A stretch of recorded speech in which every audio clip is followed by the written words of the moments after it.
Hello मित्रों, राधे राधे, जय श्री कृष्णा।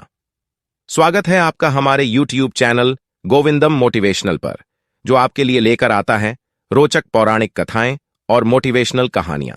भगवान शिव ने कहा, हे गौरी, पर्वतराज हिमालय पर गंगा के तट पर तुमने अपनी बाल्यावस्था में अधोमुखी होकर घोर तप किया था। इस अवधि में तुमने अन्न न खाकर केवल हवा का ही सेवन के साथ तुमने सूखे पत्ते चबाकर काटी थी। माघ की शीतलता में तुमने निरंतर जल में प्रवेश कर तप किया था। वैशाख की जला देने वाली गर्मी में पंचाग्नि से शरीर को तपाया। श्रावण की मूसलाधार वर्षा में खुले आसमान के नीचे बिना अन्न जल ग्रहण किए व्यतीत किया। तुम्हारी इस कष्टदायक तपस्या को देखकर तुम्हारे पिता बहुत दुखी और नाराज होते थे। तब एक दिन तुम्हारी तपस्या और पिता की नाराजगी को देखकर नारद जी तुम्हारे घर पधारे। तुम्हारे पिता द्वारा आने का कारण पूछने पर नारद जी बोले, हे गिरिराज, मैं भगवान विष्णु के भेजने पर यहां आया हूं। आपकी कन्या की घोर तपस्या से प्रसन्न होकर वह उससे विवाह करना चाहते हैं। इस बारे में मैं आपकी राय जानना चाहता हूं। नारद जी की बात सुनकर पर्वतराज अति प्रसन्नता के साथ बोले, श्रीमान, यदि स्वयं विष्णु जी मेरी कन्या का वरण करना चाहते हैं तो मुझे क्या आपत्ति हो सकती है। वे तो साक्षात ब्रह्म हैं। ये तो हर पिता की इच्छा होती है कि उसकी पुत्री सुख संपदा से युक्त पति के घर की लक्ष्मी बने।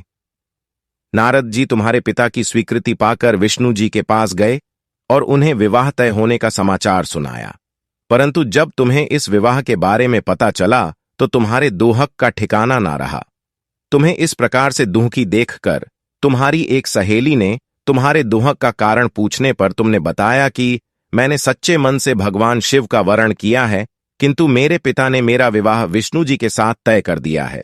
मैं विचित्र धर्म संकट में हूं। अब मेरे पास प्राण त्याग देने के अलावा कोई और उपाय नहीं बचा। तुम्हारी सखी बहुत ही समझदार थी। उसने कहा, प्राण छोड़ने का यहां कारण ही क्या है। संकट के समय धैर्य से काम लेना चाहिए। भारतीय नारी के जीवन की सार्थकता इसी में है कि जिसे मन से पति रूप में एक बार वरण कर लिया, जीवन पर्यंत उसी से निर्वाह करे। सच्ची आस्था और एक निष्ठा के समक्ष तो भगवान भी असहाय हैं। मैं तुम्हें घनघोर वन में ले चलती हूं, जो साधना थल भी है और जहां तुम्हारे पिता तुम्हें खोज भी नहीं पाएंगे। मुझे पूर्ण विश्वास है कि ईश्वर अवश्य ही तुम्हारी सहायता करेंगे। तुमने ऐसा ही किया। तुम्हारे पिता तुम्हें घर में न पाकर बड़े चिंतित और दुखी हुए। वह सोचने लगे कि मैंने तो विष्णु जी से अपनी पुत्री का विवाह तय कर दिया है। यदि भगवान विष्णु बारात लेकर आ गए और कन्या घर पर नहीं मिली तो बहुत अपमान होगा। ऐसा विचार कर पर्वतराज ने चारों ओर तुम्हारी खोज शुरू करवा दी।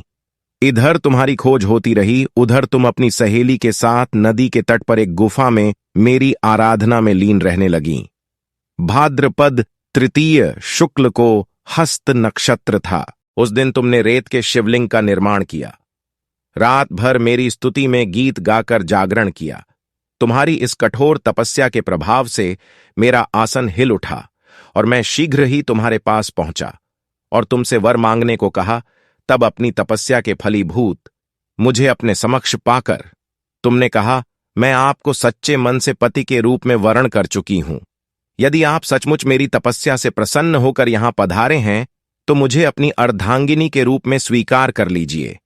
तब थास्तु कहकर मैं कैलाश पर्वत पर लौट गया। प्रातः होते ही तुमने पूजा की समस्त सामग्री नदी में प्रवाहित करके अपनी सखी सहित व्रत का वरण किया। उसी समय गिरिराज अपने बंधु बांधवों के साथ तुम्हें खोजते हुए वहां पहुंचे। तुम्हारी दशा देखकर अत्यंत दुखी हुए और तुम्हारी इस कठोर तपस्या का कारण पूछा।